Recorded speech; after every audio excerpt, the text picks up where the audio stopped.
ହଉ ଦିଅ। ପତିଦେବଙ୍କ ଫରମାଇଶରେ ଆଜି ତିଆରି ହେବ କୋବି ଚିଲି, ଗୋଟେ ନୂଆ ଷ୍ଟାଇଲରେ। କରେଇରେ ତେଲ ପକାଇଦେଲେ, ତେଲ ଗରମ ହେଲା ପରେ ଆଗରୁ କାଟିକି ରଖିଥିବା ଆମେ କୋବି ପକାଇଦେଲେ, ତାପରେ ଆମେ ଘାଣ୍ଟି ଚାଲିବା।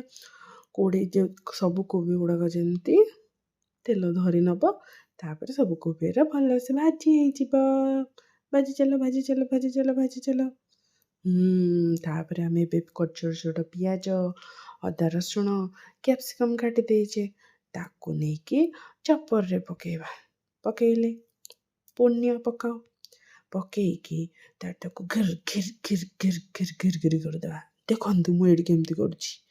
ଘିର କରିକି ପକାଇ ସାରିଲା ପରେ ପୁଣି ଆଉଥରେ କରେଇ ଗରମ କରିକି ସେଇ ଯେଉଁ ଅଦା ରସୁଣ ଆଉ କଞ୍ଚା ଲଙ୍କାକୁ ଛୋଟ କରିଥିଲେ ତାକୁ ତେଲରେ ପକାଇକି ତାକୁ ଗୋଳେଇବା। ହଁ, ମନେ ରଖିଥାନ୍ତୁ, ସୋରିଷ ତେଲରେ କରିବେ, ଦେହ ପାଇଁ ଭଲ। ତାପରେ ଆମେ ଏଥିରେ କ୍ୟାପ୍ସିକମ୍ ପକାଇଲେ, ରହିଯାଇଥିଲା ବୋଧେ ଆଉ ଦୁଇଟା ପଛରେ ପକାଇଲି ଆଉ। ତାପରେ ତାକୁ ଗୋଳେଇଲେ, ତାପରେ ଆମେ ଛୋଟ କାଟିକି ରଖିଥିବା କ୍ୟୁବ୍ ସେପ୍ ପିଆଜ ପକାଇବା। ପିଆଜକୁ ଗୋଳେଇ ଚାଲ। ଗୋଳେଇଲ? ଗୋଳେଇ ସାରିଲା ପରେ ଆମେ ଏବେ ପକାଇବା ଟମାଟୋ ପକାଇବା। କେତେଟା ଟମାଟୋ? ମୁଁ 2ଟା ପକାଇଛି, ଆପଣ ଅନୁମାନ କରି ପକାଇବେ ଆଉ।